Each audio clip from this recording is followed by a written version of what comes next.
Okay. Okay. So as you can see on the whiteboard here, I'm going to be talking about 4 books today. So the 4 books are The Hero's Journey, The Hero with a Thousand Faces by mythmaker, mythologist, comparative mythologist Joseph Campbell, and The Heroines Journey by a scholar of his named Maureen Murdoch. And then I'm going to talk about 2 books which really exemplify a good example of the Heroine's Journey. And those 2 books are The Witch of Portobello and White Oleander. Okay, so first off, has anyone heard of Joseph Campbell? Yes. Okay, so anyone not heard of Joseph Campbell? You have not. Okay, so let's move this little along. Okay. So Joseph Campbell, he was a mythologist and he was a creative writing professor. He was a student of Carl Jung. And what he noticed in studying lots of different myths from all over the world is how they're all the same. Okay, so the anthropologist will zero in on how everything is different, and Joseph Campbell zeroed in on how in all of the myths of the world, there seems to be this repeating pattern, which he called the Monomyth, and that's what this book is about, okay? So in this book, he's using like Mayan myths and Greek myths and Indian myths and Chinese myths and Japanese myths to talk about the hero's journey. And my slide here is some of the myths that I experienced as a child. So we've got Star Wars, The Never-Ending Story, The Dark Crystal. These are all really good examples of the hero's journey. And as an aside, George Lucas read this book and then wrote Star Wars.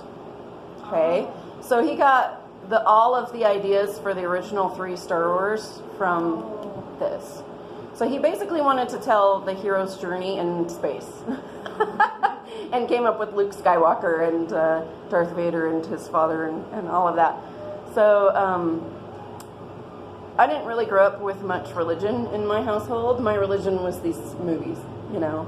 And then later when I started studying mythology and literature and I realized where this all came from, I'm like, oh, this explains so much about where I've gone in my spiritual life, having these early like hero's journey stories. So let's move on. It says, sometimes we happen upon a story that resonates so deeply with us that it stays in our consciousness for years and guides us in some significant way.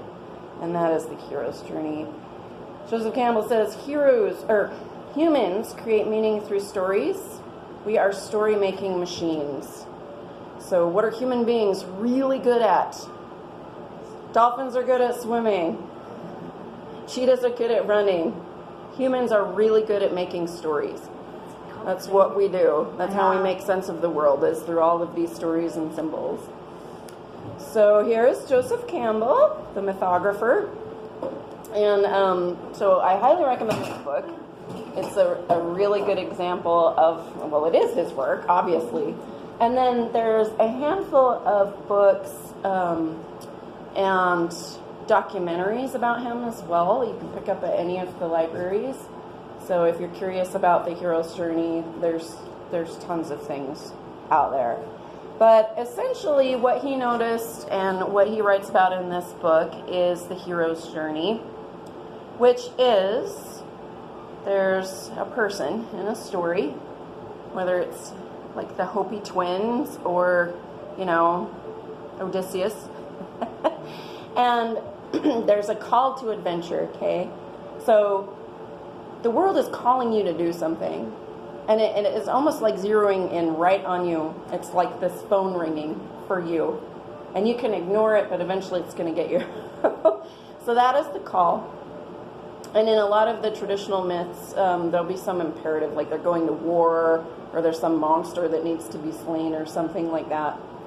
And so they receive the call. They go on this adventure of leaving their everyday life. So leaving the village or leaving their everyday task that they perform to go on some new quest.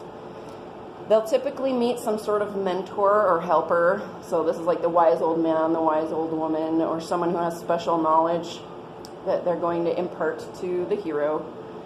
They will go on the quest and they will encounter lots of challenges, okay, that they must face and get through.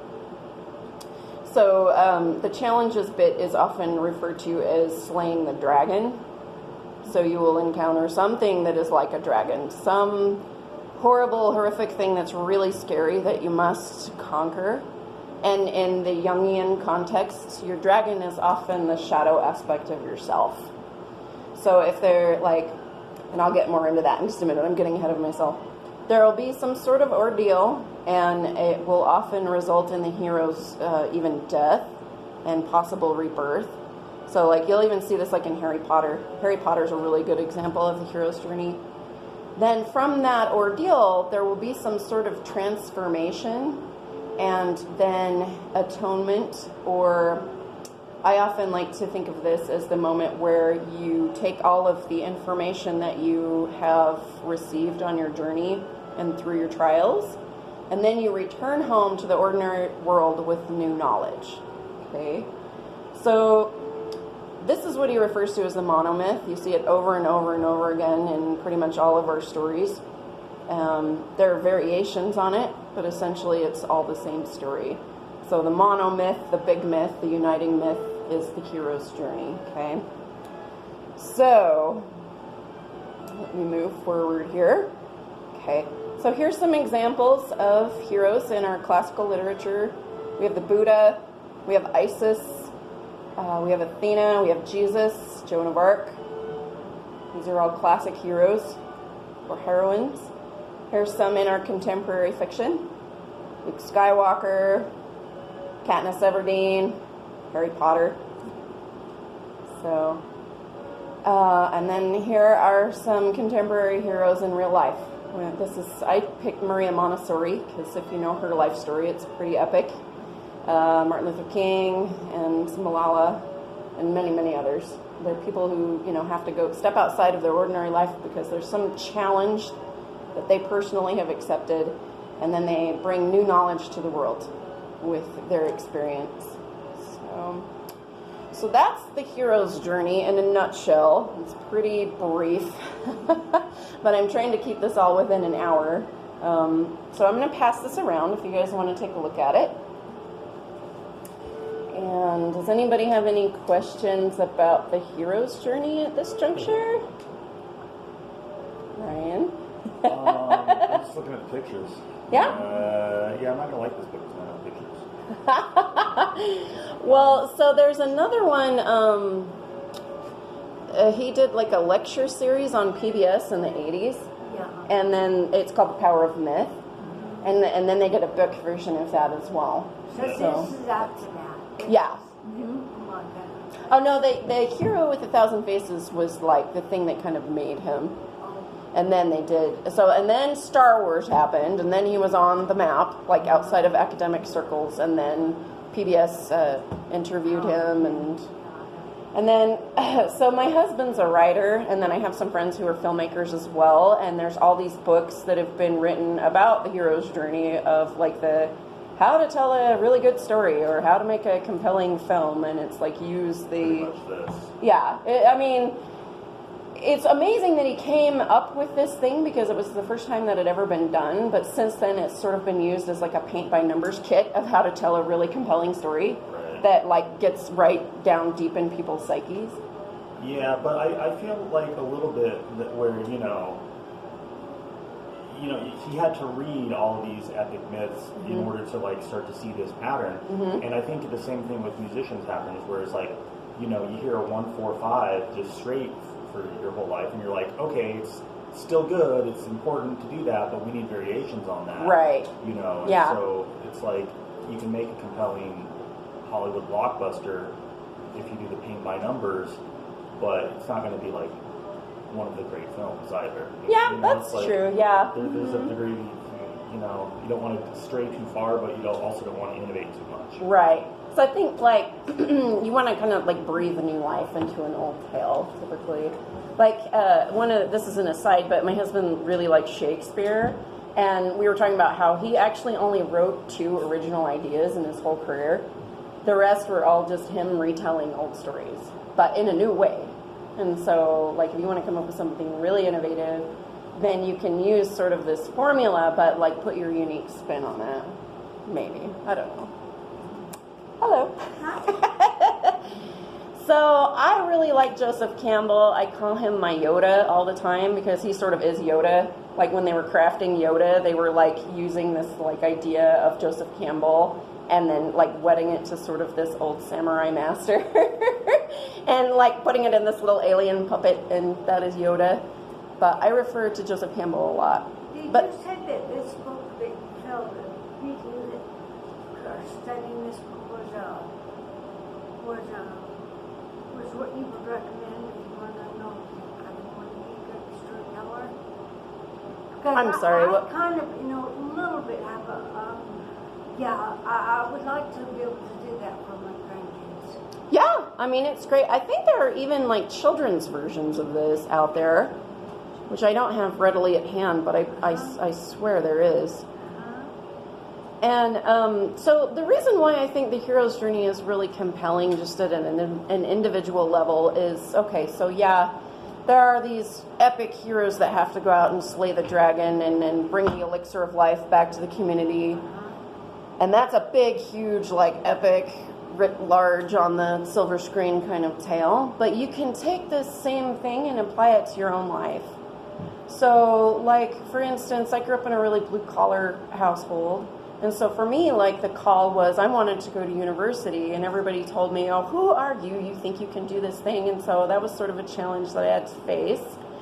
And then, like, slaying my personal dragon is like getting rid of all of my self-doubt and, like, all of my psychological crap that I brought to the table when I was trying to do this thing, And then you come back around and you have new knowledge to give to the people who've not gone on that journey. And I've done it again and again and again. It's not like you do it one time. And that's why I really like the idea of the circle, is you're constantly going on this journey over and over and over and over again. And you can think of times when somebody talked to you, and that's what helped you, like, for me, choose to go to college. Yeah, exactly. So that's the mentor figure, like the wise person who comes and is like, you can do it, How much material you ought to think about it, rather than, so. Yeah, exactly. So now we're going to move to the second one. And this one I could teach like a huge class on too. And this one's called The Heroine's Journey, okay? So Maureen Murdoch she's a Jungian-oriented psychotherapist, and she was also a student of Jung and Joseph Campbell. And she noticed that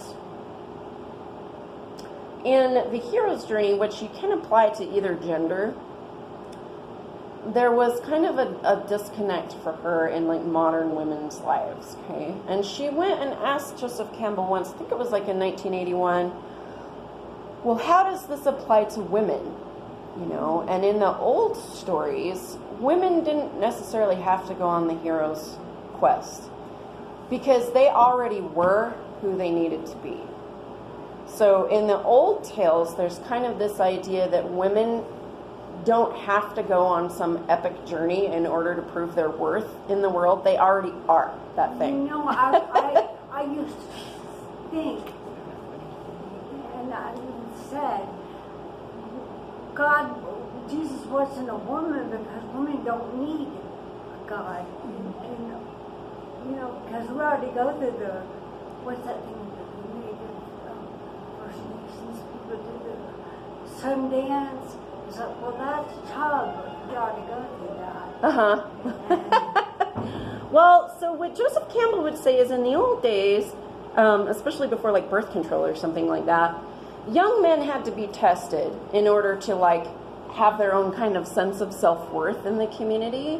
Like there was often periods where like you're starting to become a teenage boy and you're acting up and you're being a little shit, for lack of a better word, and the men come and like shock you into like, hey, now it's time for you to step up and be a man and join the community. And in order to do that, you have to do these things to prove your worth, okay?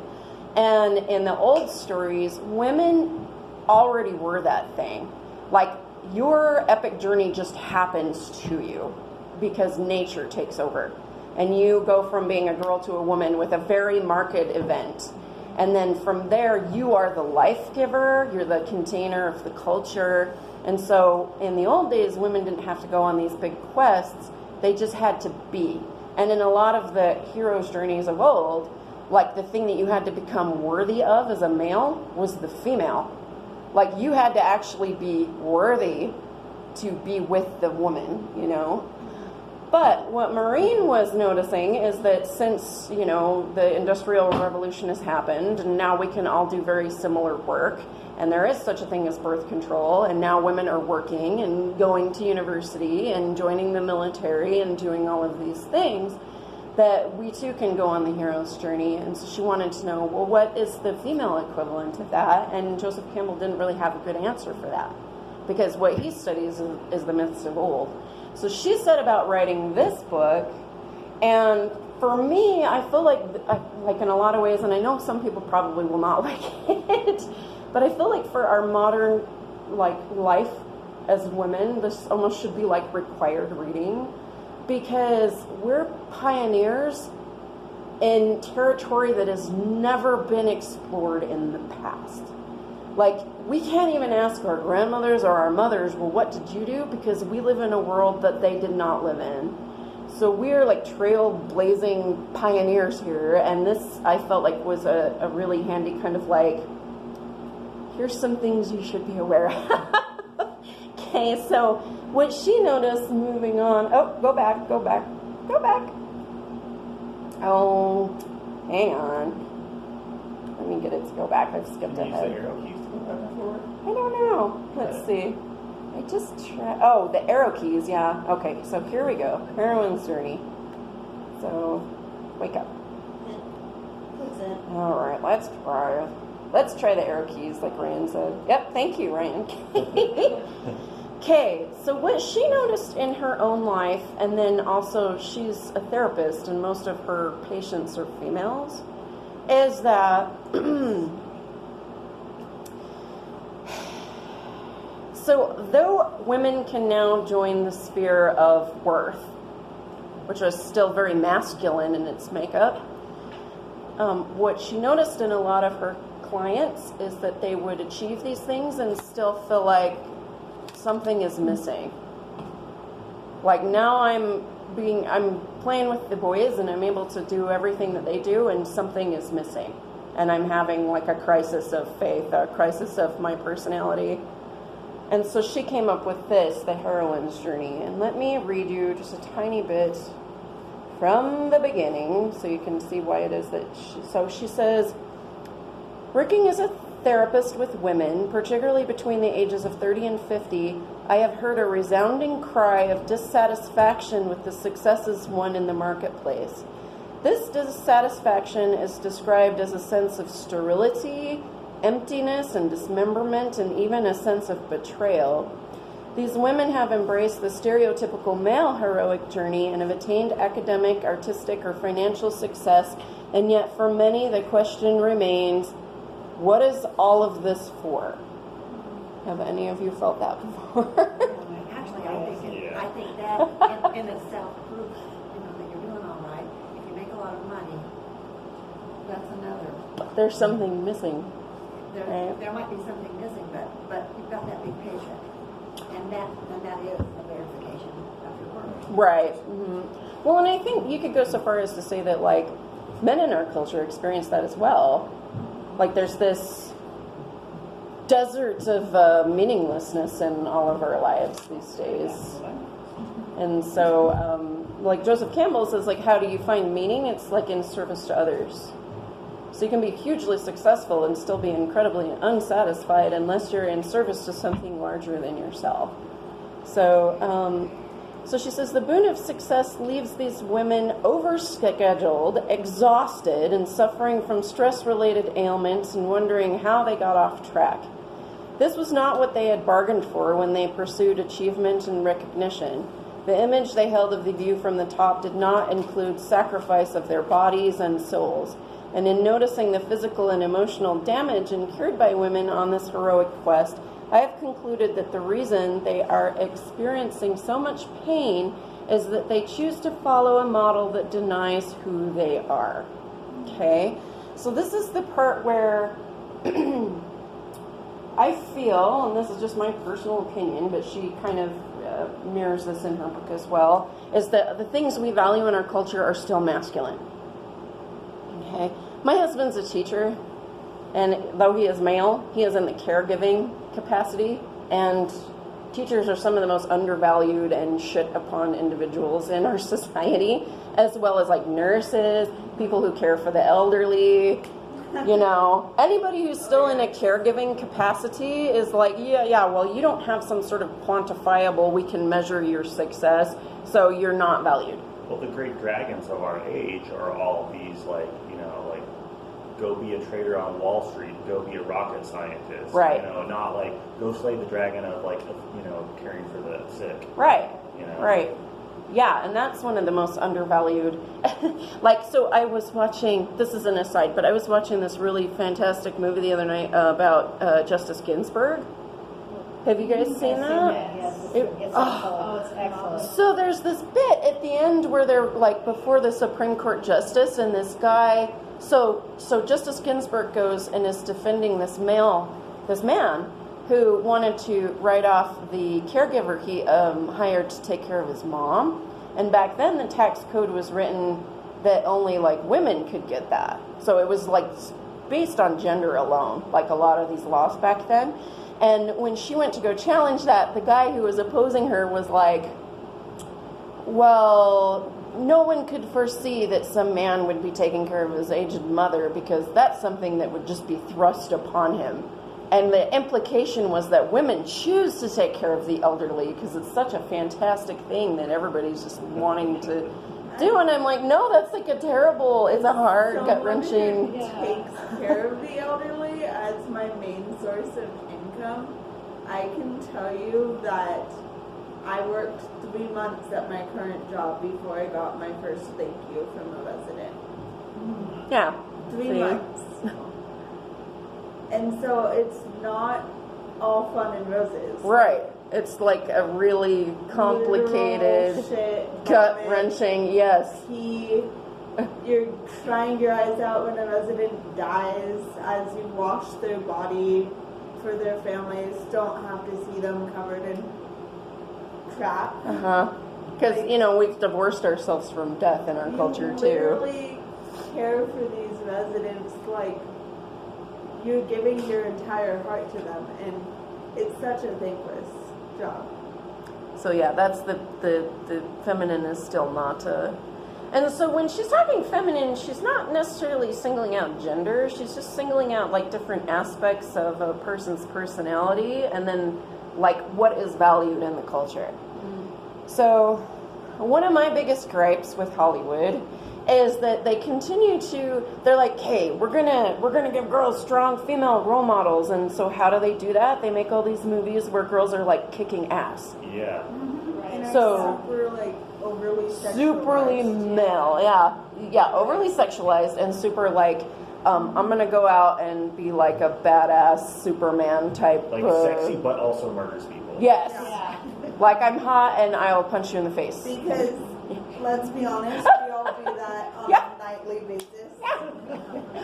And so, but what I'm saying is like, I think it's really important to tell young girls, yeah, you can do these things, but so what Maureen Murdoch was noticing is that in order to be valued in the world, you have to divorce yourself from your feminine attributes. Okay? And there's another woman that I was listening to recently about sorry, Ryan, and I'm happy that you're here, but she goes into this territory of menstruation. Yeah, about how this is this really beautiful, amazing cycling of your self, and that stuff is like the building blocks of life. Like it's not just blood, it actually has stuff in it that will feed an embryo and create a human being. And it's been so this is 30 and no one can talk about it. What our And president said about it.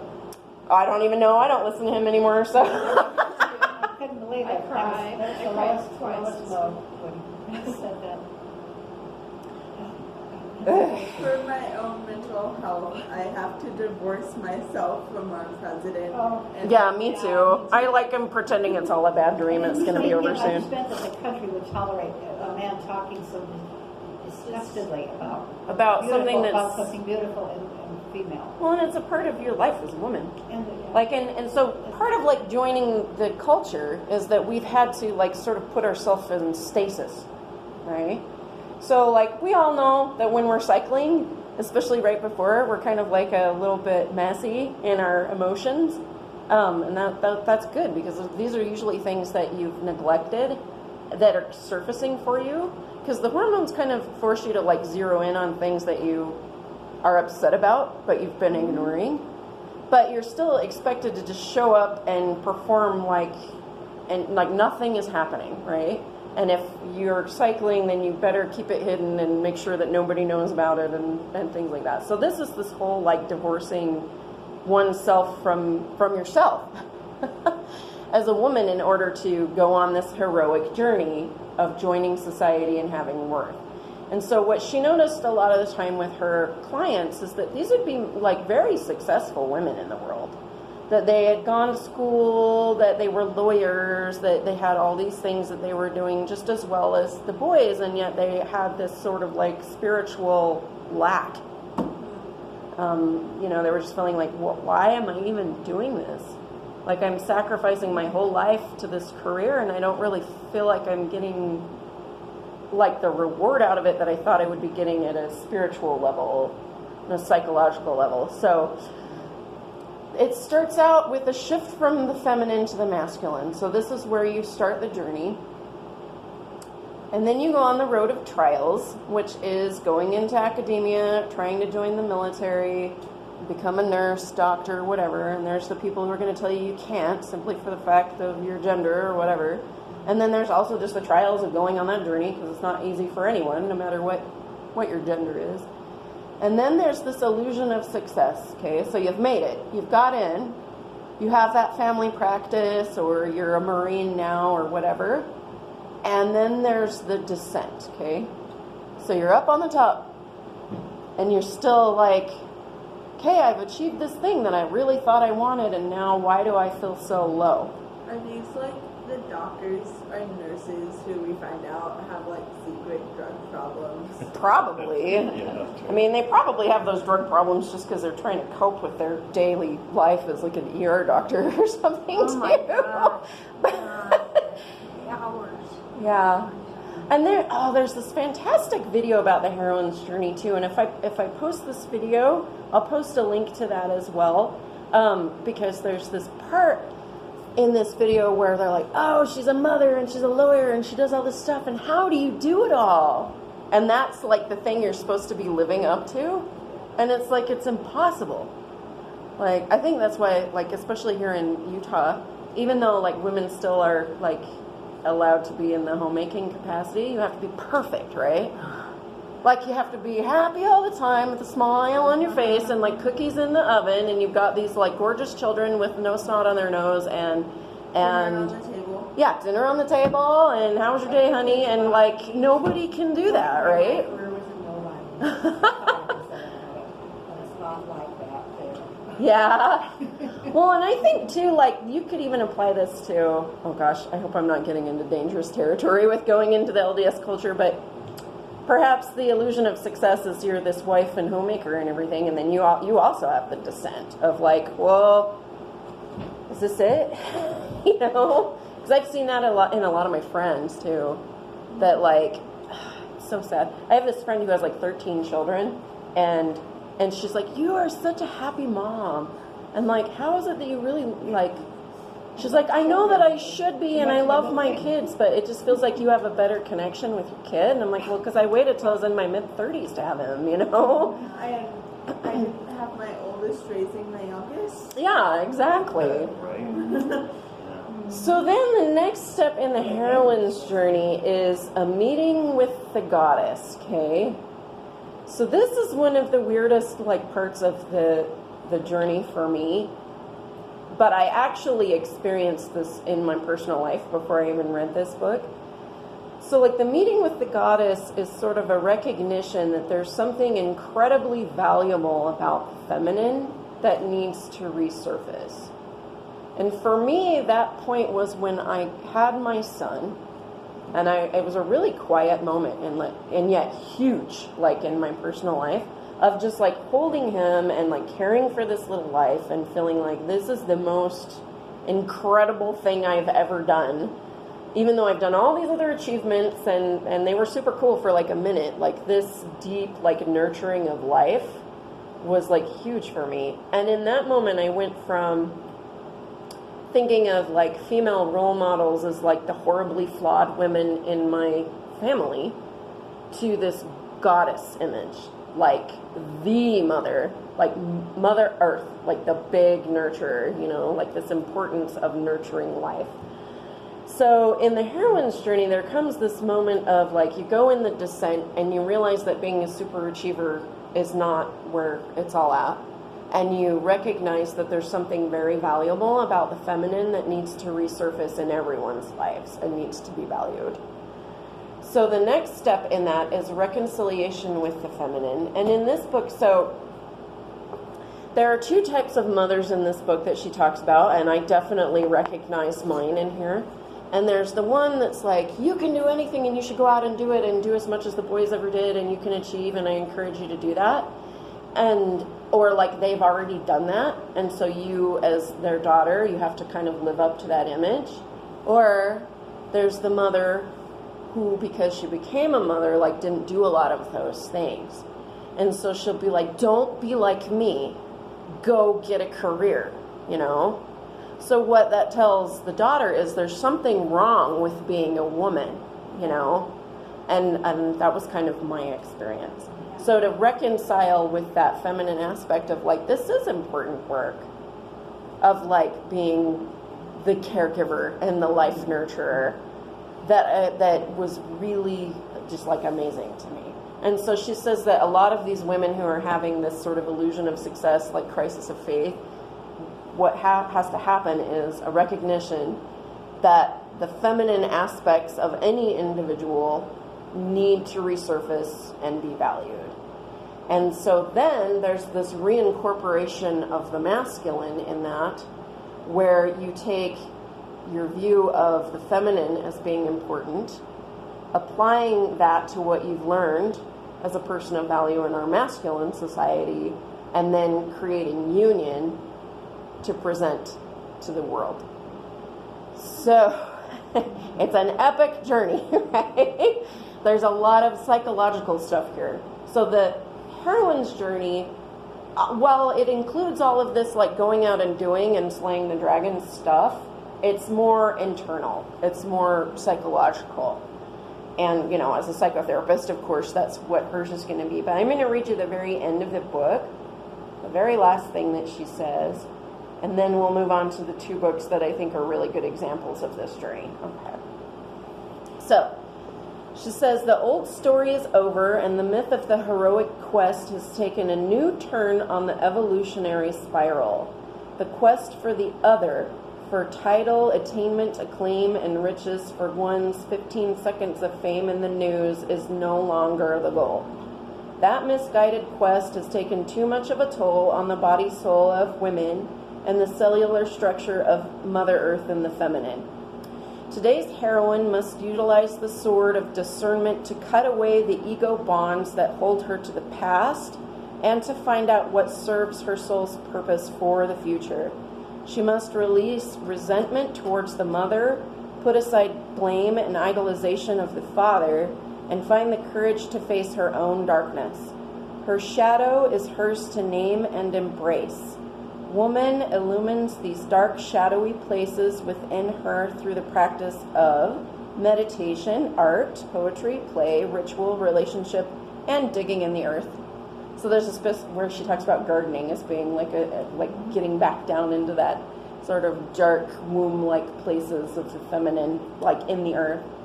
The word heroine has had many meanings, and the woman who has borne the title has worn many guises.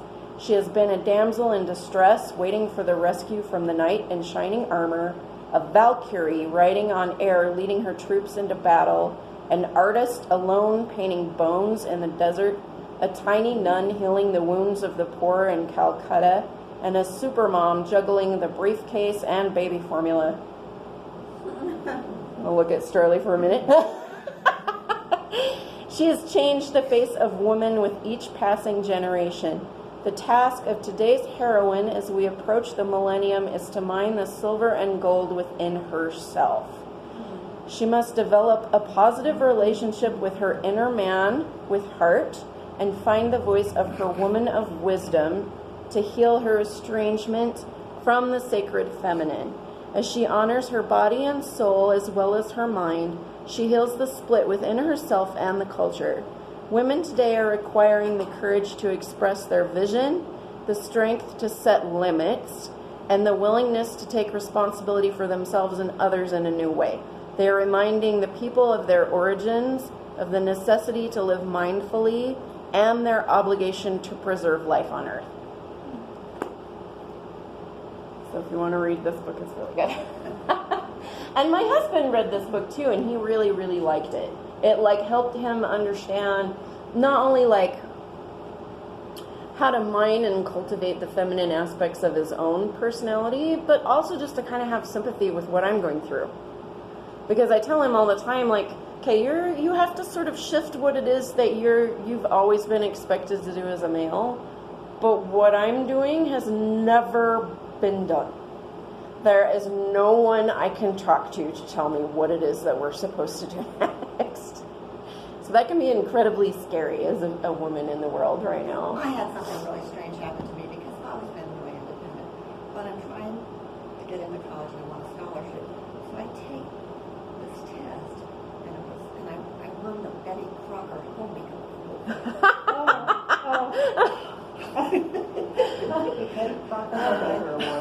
Yeah. My mom thought that was hysterical. Yeah. But, it was a reward, So we've got 15 minutes left, so I'm going to hurry and fly through these other two, and then we can do questions if we feel like it. So, why Oleander? This is one of my absolute favorite books of all time. Not only because the story is really interesting, but it is so beautifully written. It's Janet Fitch. Yeah, Janet Fitch. Is she Russian? No, but she's recently written 2 books about the Russian Revolution, which I've not yet read. But so before she started writing, she was a historian, scholar. So About breaking into a man's profession, yeah. So this book is White Oleander is essentially a coming-of-age story of young Astrid Magnusson, the story's narrator. So it's all told in the first-person point of view of Astrid, who at the beginning of the novel lives in Los Angeles with her Swedish mother Ingrid, a poet and artist. Ingrid's a really intense person. And she's kind of taken the women's rights thing to a level that's almost gotten toxic for her. And what happens is she allows herself to let some of her boundaries down and falls in love with this guy who treats her badly later, and she kills him. Okay? So that's the very beginning. And then the rest of the novel is Astrid getting sort of lost in the maze of the foster care system in our country, which that in itself is really interesting. And then, so through each one of these foster care homes, she's confronting these weird aspects of the mother. And she also has to reconcile with her own mother at the end, who has been in prison her whole life. So she's about 12, I think, at the beginning of the novel, and by the end she's a young woman in her 20s. And it's also her journey of discovering her own art. So let me pass that along. Oh, and here's the Heroines Journey too, if you want to pass that along. And it's just, as a person who appreciates poetry, it is written so beautifully.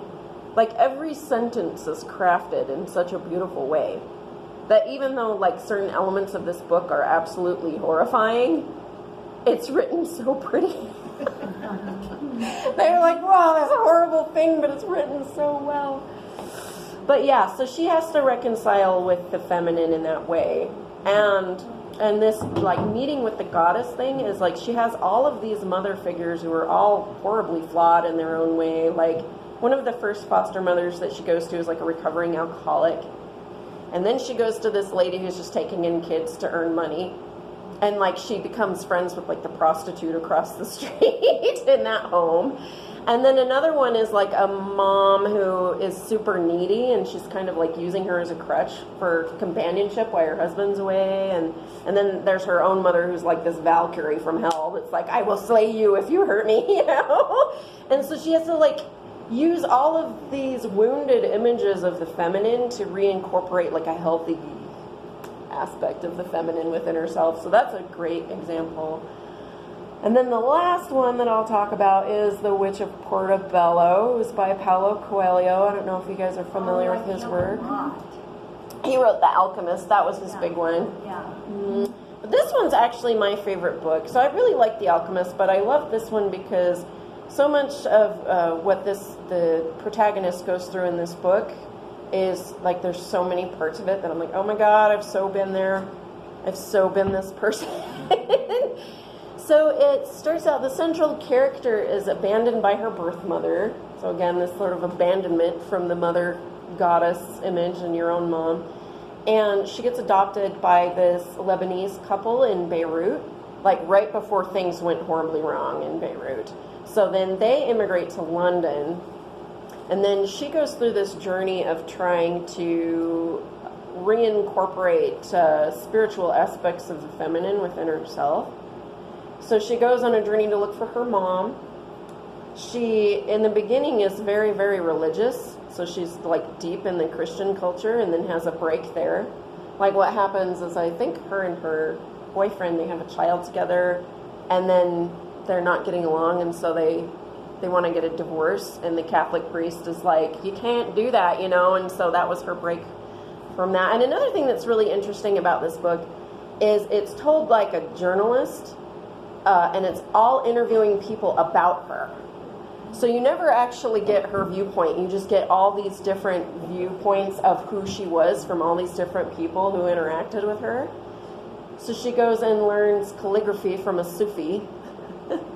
And then she comes back and she starts hanging out with this group who does like trance dance. And then through them meets like a practicing witch in Scotland. And then she starts teaching classes to this like actors group about like how to get into embodiment in their acting. And what happens is this cult kind of like builds up around her. And she lives in the Portobello district in London. That's why they call her the Witch of Portobello.